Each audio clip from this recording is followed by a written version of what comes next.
Hello my dear students, welcome to the session. My name is Naveen and today we are going to have a lecture on three-phase induction motors. So, this video especially those who are preparing for JLM, ESET and sub-engineer examinations. Okay na? So, మరి three-phase induction motor కి సంబంధించి power మరియు slip సంబంధించినటువంటి relation ఏదైతే ఉంటుందో దాని గురించి discuss చేసే ప్రయత్నం చేద్దాం. అయితే విద్యార్థులు ఇక్కడ గమనించాల్సిన పాయింట్ ఏంటంటే త్రీ-ఫేజ్ ఇండక్షన్ మోటార్కి సంబంధించి పవర్ యొక్క ఫ్లో ఎలా ఉంటుందో చూసే ప్రయత్నం చేద్దాం. అంటే ఉదాహరణకి ఇది stator, this is nothing but stator, ఇది వచ్చేసి రోటార్ అండ్ నెక్స్ట్ ఇది వచ్చేసి షాఫ్ట్. అయితే పవర్ ఫ్లో ఏదైతే ఉంటుందో జనరల్గా మనం ఏదైతే త్రీ-ఫేజ్ ఇండక్షన్ మోటార్ ఉంటుందో దానికి మనం త్రీ-ఫేజ్ ఏసీ సప్లై ఇవ్వడం జరుగుతుంది.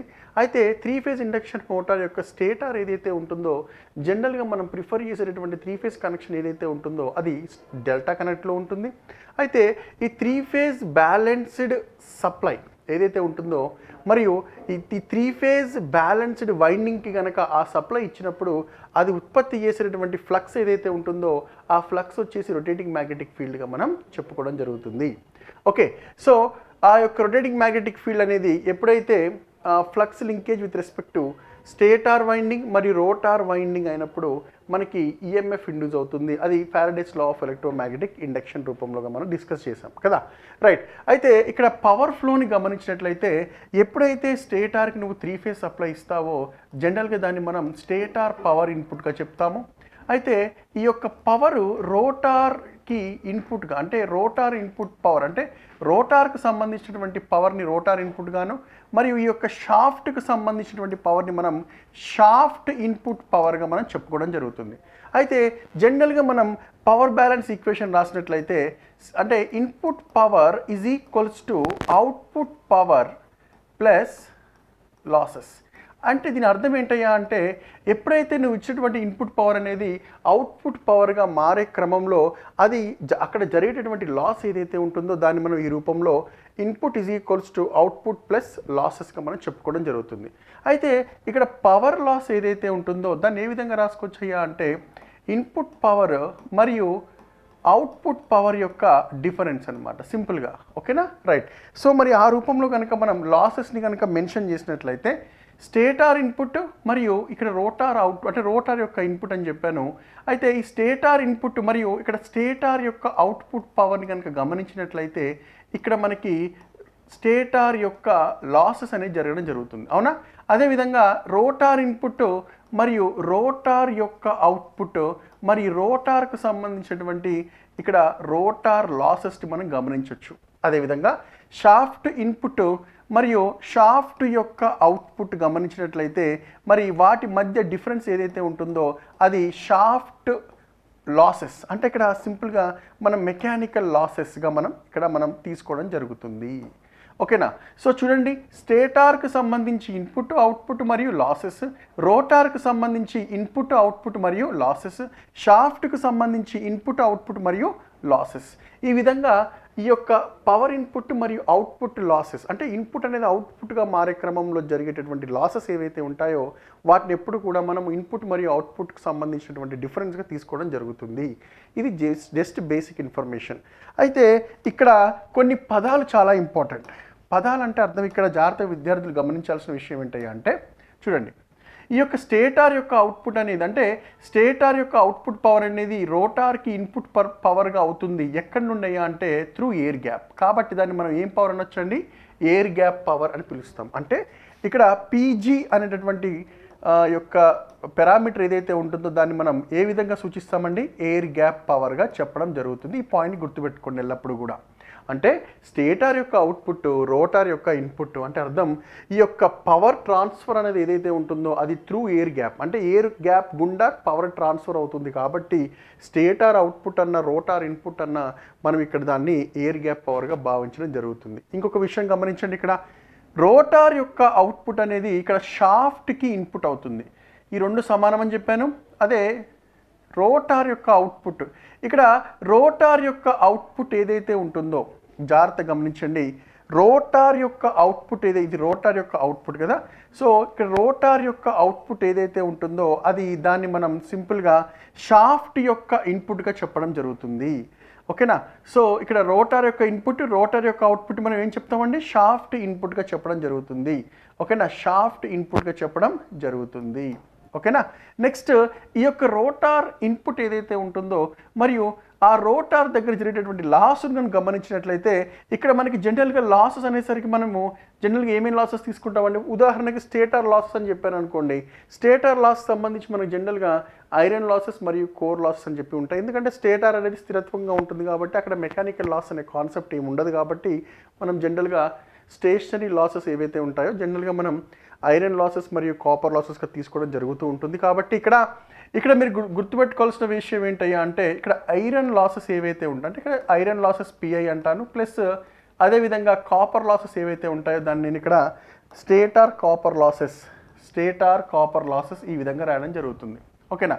అదేవిధంగా రోటార్ దగ్గరికి వచ్చినప్పుడు మనకి రోటార్ దగ్గర కూడా మనకి ఎటువంటి లాసెస్ ఉంటాయా అంటే ఇక్కడ ఐరన్ లాసెస్ మరియు కాపర్ లాసెస్, ఇక్కడ రోటార్ కాపర్ లాసెస్ తీసుకోవడం జరుగుతుంది. అయితే ఇక్కడ ఐరన్ లాసెస్ అనేవి ఎప్పుడు కూడా మనకి ప్రపోర్షనల్ టు ఫ్రీక్వెన్సీ స్క్వేర్ అంటాం జనరల్గా.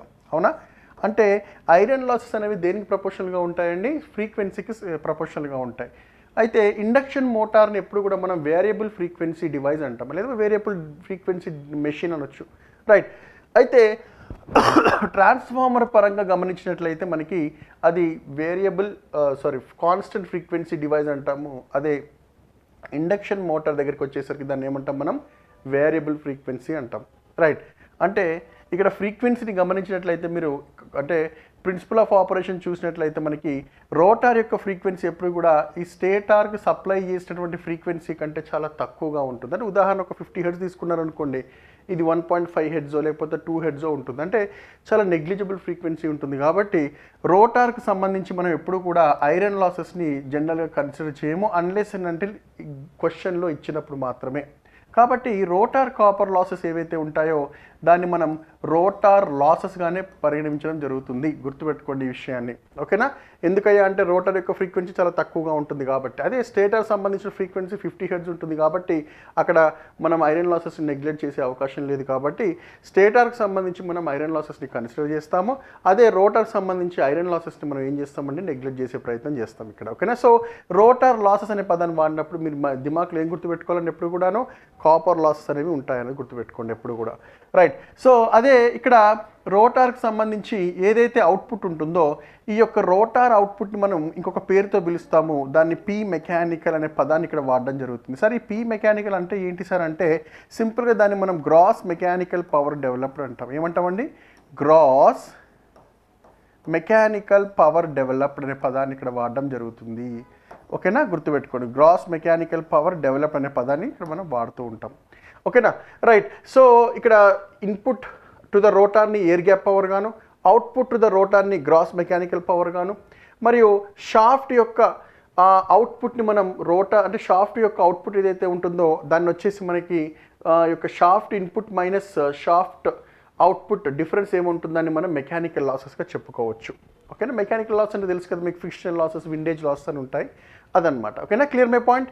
రైట్. సో ఇక్కడ 3 అంటే స్టేటార్, రోటార్, షాఫ్ట్కి సంబంధించి ప్రతిదానికి ఇన్పుట్ అవుట్పుట్ ఉంటుంది మరియు ఒకదాని అవుట్పుట్ మరొక దానికి ఇన్పుట్గా మారే అవకాశం ఉంటుంది. కాబట్టి మనం ఇక్కడ స్టేటార్ యొక్క అవుట్పుట్ అన్నా, రోటార్ ఇన్పుట్ అన్నా, లేదా ఎయిర్ గ్యాప్ పవర్ అన్నా సేమ్ అని చెప్తూ ఉంటాం. అదేవిధంగా షాఫ్ట్ ఇన్పుట్ అన్నా లేదా రోటార్ యొక్క అవుట్పుట్ అన్నా లేదా గ్రాస్ మెకానికల్ పవర్ డెవలప్డ్ అన్నా సేమ్ అంటాం. ఎప్పుడైతే రొటేటింగ్ సిస్టమ్ దగ్గరికి వచ్చేసరికి మనకి మెకానికల్ లాసెస్ ఏవైతే ఉంటాయో వాటిని మనం ఇక్కడ ఫ్రిక్షన్ మరియు విండేజ్ లాస్ రూపంలో చూస్తాము. అంటే ఈ యొక్క షాఫ్ట్ ఇన్పుట్ మరియు షాఫ్ట్ అవుట్పుట్ యొక్క డిఫరెన్స్ ఏదైతే ఉంటుందో అది మెకానికల్ లాసెస్ని మనకి ఇక్కడ చూపించేటువంటి అవకాశం ఉంటుంది. ఇది simple logic. Is it clear my point. Right. అయితే ఇక్కడ మనకి డిఫరెన్సెస్ ఏవైతే ఉంటాయి అంటే లైక్ పవర్ మరియు స్లిప్కి సంబంధించినటువంటి రిలేషన్స్ మనం డెవలప్ చేసినట్లయితే మనకి పవర్ ఈక్వేషన్స్ రూపంలో రాసినప్పుడు మనకు వచ్చేటటువంటి ఒక ట్యాబ్లర్ ఫామ్ ఏదైతే ఉంటుందో అది స్లిప్ మరియు పవర్కి సంబంధించినటువంటి ట్యాబ్లర్ ఫామ్ ఈ విధంగా డిరైవ్ చేస్తాం మన క్లాస్ రూమ్లో. అంటే ఇది వచ్చేసి పీజీ, ఇక్కడ వచ్చేసరికి మనకి రోటార్ కాపర్ లాస్, అంటే రోటర్ లాస్ని మనకి రోటర్ కాపర్ లాస్ కన్సిడర్ చేసుకోమని చెప్పాను కదా. సో రోటర్ కాపర్ లాస్ మరియు గ్రాస్ మెకానికల్ పవర్ డెవలప్ని ఈ రూపంలో రాస్తాము. ఓకేనా. రైట్. సో మరి ఇక్కడ స్లిప్ రూపం ఏదైతే ఉంటుందో అది 1s 1 మైనస్ ఎస్ ఈ రూపంలో రాస్తాము. ఓకేనా విద్యార్థులారా? Right. Now let us go to have means దీనికి సంబంధించినటువంటి ఇన్ఫర్మేషన్ ఏదైతే ఉందో దీన్ని ఒక ప్రాబ్లమ్స్ రూపంలో చేసే ప్రయత్నం చేద్దాము. Right. For a 3-phase induction motor the rotor power output is 18 kilowatt and the corresponding slip is 4%. What will be the rotor copper loss? So ఇక్కడ క్వశ్చన్ ఏదైతే ఉందో అది రోటర్ కాపర్ లాస్ అడుగుతున్నారు మరియు రోటర్ పవర్ అవుట్పుట్ అంటున్నారు. ఓకేనా? So rotor output power ఏదైతే ఉంటుందో దాన్ని మనం ఏమంటామని చెప్పామండి? గ్రాస్ మెకానికల్ పవర్ అని చెప్పాం కదా. దట్ ఈస్ ఈక్వల్స్ టు ఎంతండి? 18 kilowatt. Okay.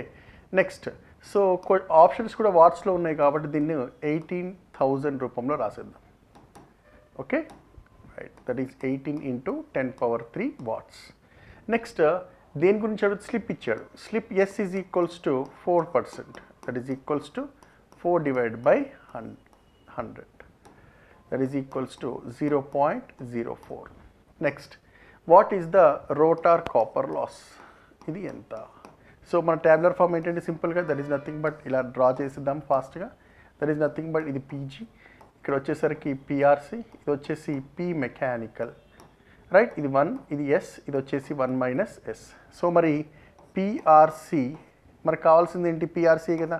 By P mechanical is equal to S by 1 minus S. That is PRC is equals to S by 1 minus S times of P mechanical. That is equals to S value entandi? 0.04 divided by 1 minus 0.04 multiplied by 18 into 10⁻³. So దీన్ని solve చేశారనుకోండి then you are going to get a value. How much? Let us check it out. So that is equals to something like 750 watts. So what is the right answer? 750 watts is the right answer for the given question. A 6-pole 50 Hz 3-phase induction motor is running at 950 rpm and has copper losses of 5 kilowatt. Its rotor input is dash kilowatts. అయితే ఇక్కడ మనకి rotor input power అడిగాడు. ఓకేనా? Rotor input power. So జనరల్గా rotor input power అంటే ఎలా సూచిస్తామండి? దాన్ని ఎయిర్ గ్యాప్ పవర్ అంటాం కదా. So we need to find air gap power. అయితే ఇచ్చిన ఇన్ఫర్మేషన్ ప్రకారంగా rotor copper loss is equals to 5 kilowatt ఇచ్చాడు. అదేవిధంగా motor running at a speed that is nothing but 950 rpm అని చెప్పి కూడా ఇచ్చాడు ఇక్కడ. ఓకేనా? Right. And 50 Hz 3-phase. Okay nice. Right.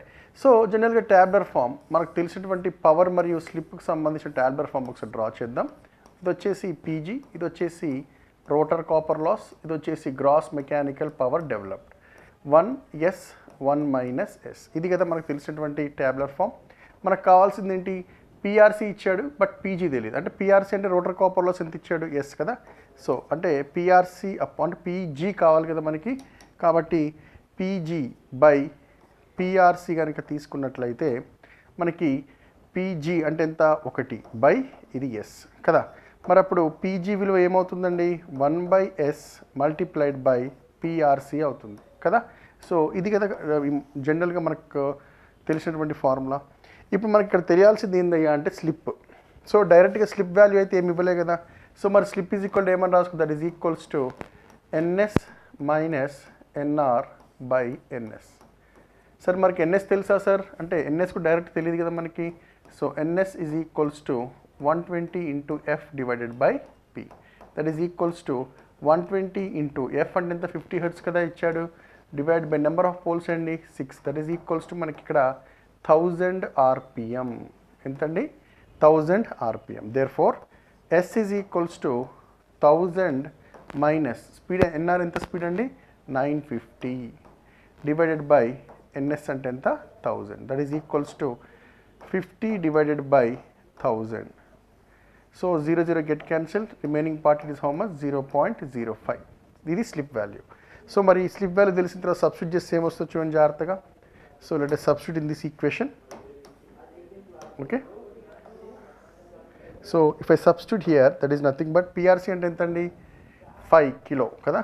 So 5 into 10⁻³ divided by 5 into 10⁻³ divided by ఇది ఎంతండి 0.05 that is equals to so ఇది 10 ఇది ఎంత అవుతుంది దీన్ని సింపుల్గా మనం 5 × 10⁻³ రాసుకోవచ్చు దీన్ని మనం 5 × 10⁻⁻² రాసుకోవచ్చు కదా so that is equals to 5 get cancels so 10⁻³ + 2 అంటే ఈజ్ ఈక్వల్ టు ఎంత 10⁻5 సో మనకి ఎంత వస్తుందండి ఇక్కడ అంటే 10 5 zeros కదా అంటే సింపుల్గా మనం 10 kilowatt అని రాసుకోవచ్చు కదా so what is the right answer అంతేనా 10 kilowatt so 10 kilowatt is the right answer అంతేనా చూడండి 5 గెట్ క్యాన్సల్ ఇది పైకి వెళ్తుంది సో 10⁻³ + 2 అవుతుంది సో 10⁻5 అంటే ఎన్ని జీరోస్ వస్తాయి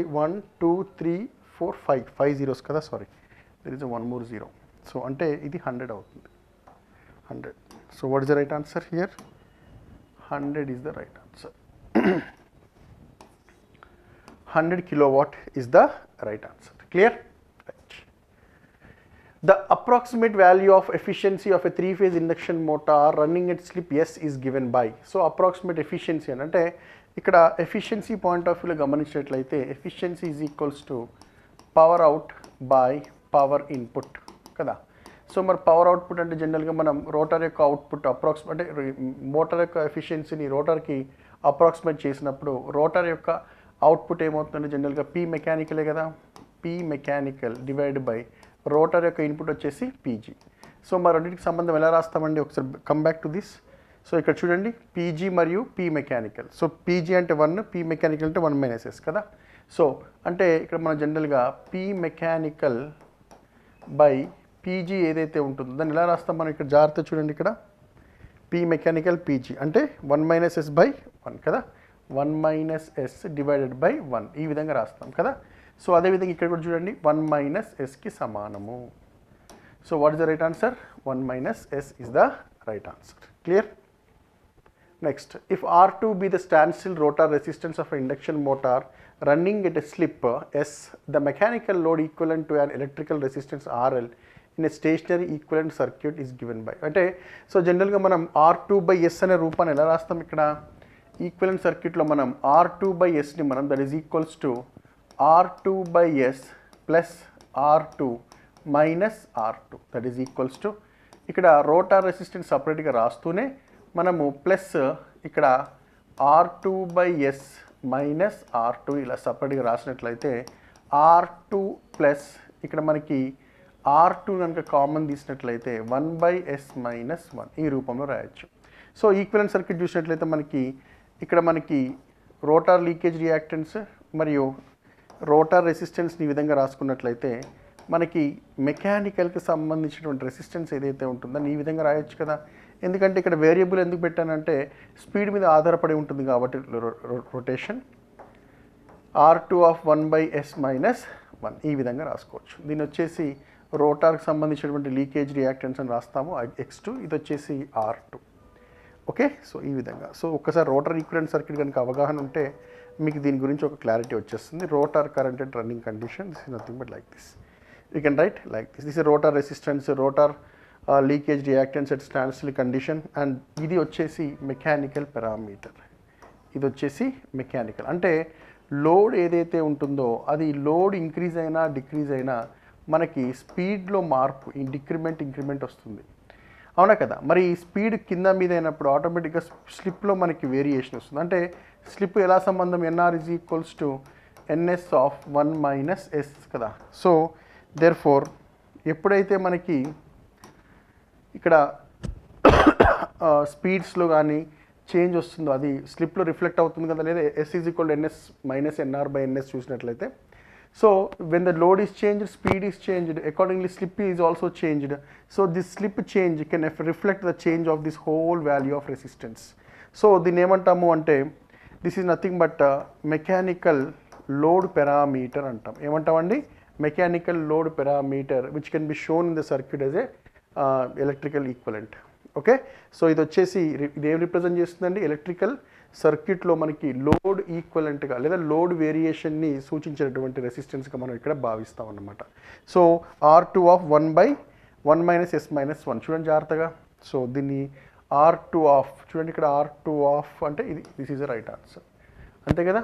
so R2 1 by S minus 1.